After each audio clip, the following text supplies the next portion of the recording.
yìí.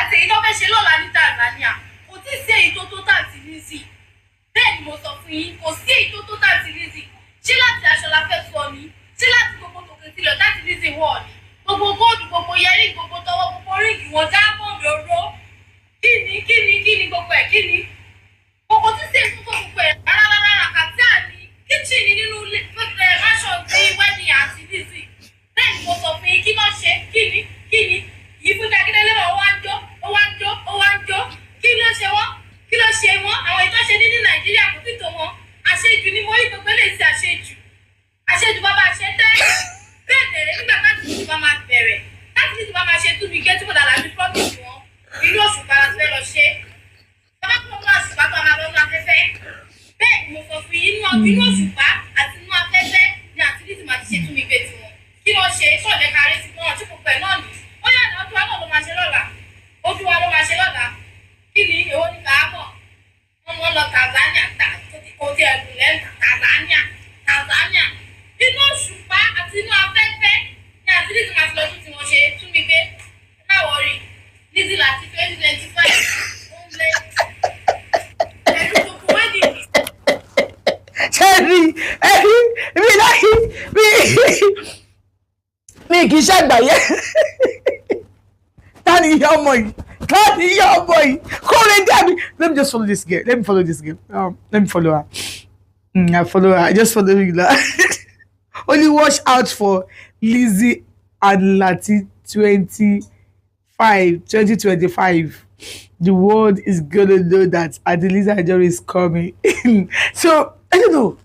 There's something about this babe, this beautiful soul. There's something about her that I want to talk about. Like, is she like people should come for me, oh. People say, why I get full body me, oh. If anybody do any stupid video, the only person that can come for me is this babe. Babe, I just followed you now. Èèyàn kan tó lè come fún mi kò ju mo ti Korede ó ti Korede gidi gan sórí.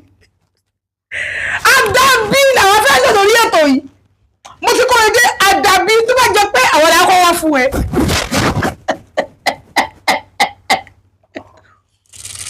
Olúgbọ́bí o. Mo ti Korede ti kọjá yìí.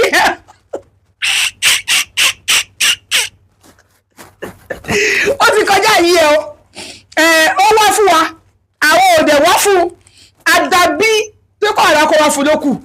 Gbogbo iṣẹ́ ni there's something I want to talk about. Lo wá lọ́m. Lo sábẹ́ díẹ̀ kó lè tight. Sorry kan tó nílò rẹ̀ fún infection. Ẹ wá ra fún infection. Ẹ̀yin obìnrin dá ní infection. Eléyìí ọkùnrin lè lélẹ̀. Eléyìí fóbìnrin lásán ni. Obìnrin ló lélẹ̀. Infection obìnrin lè lélẹ̀. Nǹkan oṣù tí ò wá dáadáa. So ti rí wà fóbìnrin. Mo ti lọ. Let me talk about this. Mo ní mo ti lọ́la.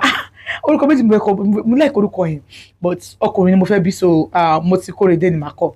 Mo ti Korede. Yes, mo dé sóbìnrin ọmọ náà ni mo ti lọ́la. Orúkọ ń jẹ́. Kò sí orúkọ fọ́kùnrin, kò sí orúkọ kan fóbìnrin.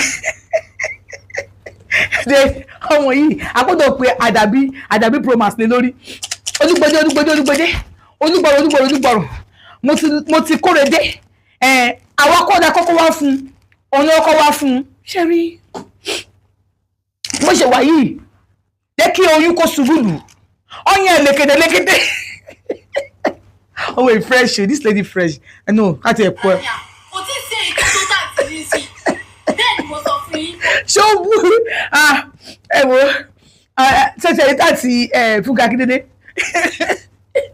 Adabi promise orí Fúnkẹ́ Akíndélé orí mi sí ọ̀rẹ́ àti Fúnkẹ́ yẹn. Mo kọ́ wò ni pé this ẹ jẹ́ ká wà realistic o. Hope is not what I'm thinking about. Awúlọ́lọ́. Ọ̀rọ̀ ni mo sọ yìí bí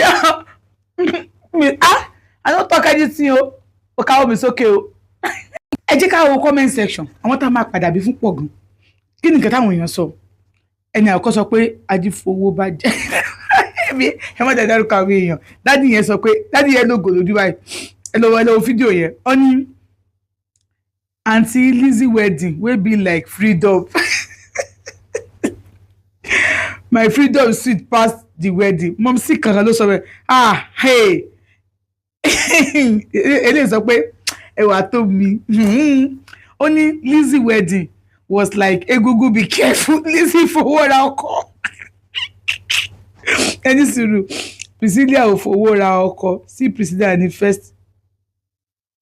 Okay, àwọn kìnìún náà ti bọ́ síbẹ̀.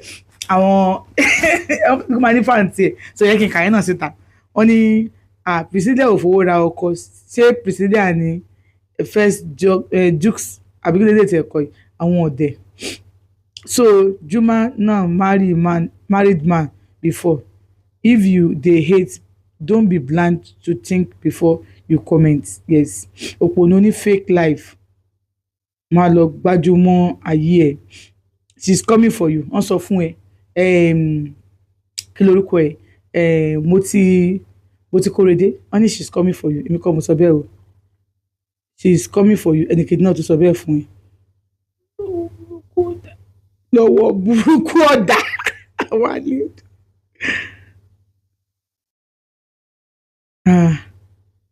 Wọ́n ti ṣe pé fúnra wọn o. Only I know you are making jest of Lizzy and Johnny. She's not making jest. She's saying her own fact with the wedding that Lizzy do, like doing is Kalelevi. God abeg go. Only you if Lizzy catch you. Only how your own wedding go be or there.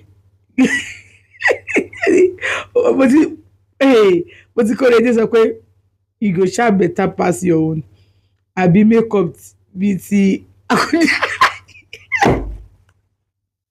ẹnu ṣe kini Fatai Aishat wallahi go help make I see you. Oni abi makeup bí ti Akudaya. I don't trust you. Only will trust you. But the correct is the pẹ̀lẹ́ olórí burúkú ọmọ àlè ọmọ. So why you cursing her? She's saying her own opinion. Anyone no, ayé ẹ mà ti bàjẹ́ náà fún dé sí padà, so I don't want to read that one.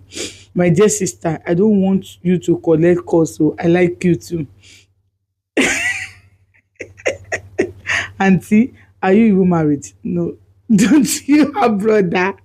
Mo ti kórede inú ọ̀rẹ́ ni. See, I have not seen this. I have not seen her video before. But ọ̀rẹ́ ni get you that. Get ọ̀rẹ́ ni lady you that. Because she's not a baby. She's a lady. Why you dey brief really? Now why you never see anywhere go? But what is so? Wàhálà bá wà dé báyìí o. You don't know anything. Okay. Someone said, who be this? Only your mentor. Only somebody said, lórí yín ni àti Lizzy ti máa bẹ̀rẹ̀ wèrè tọ̀tẹ̀ yìí. Ẹ má bẹ̀rẹ̀ wèrè lórí ọmọ yìí, no, lórí lady yìí o. I just like her sha. Auntie Lizzy self is coming for you because you dey whine her. Lizzy only abeg. Asao now, Asao. It's not sure for you that you are going to do wedding. Pẹ̀lẹ́ wedding ambassador. Get you already. Say you dey whine us this wedding like cultural day. Inú odò ńkọ́. Àti inú forest. Wedding oro the wedding is. Please, they want to do wedding again. In the problem that you will not say nínú omi. I am laughing. Someone say is that I said this is coming for you. You are mad, Joe. What you say, baby girl. You are mad for what you say. Okay. Which one you still do? You go collect from Lizzy. Get ready. See, so I just wanted to see how it's going. Ní abala àríyá day. Lórí ètò gbẹ̀dútọ́ reality show. Guys, stay tuned.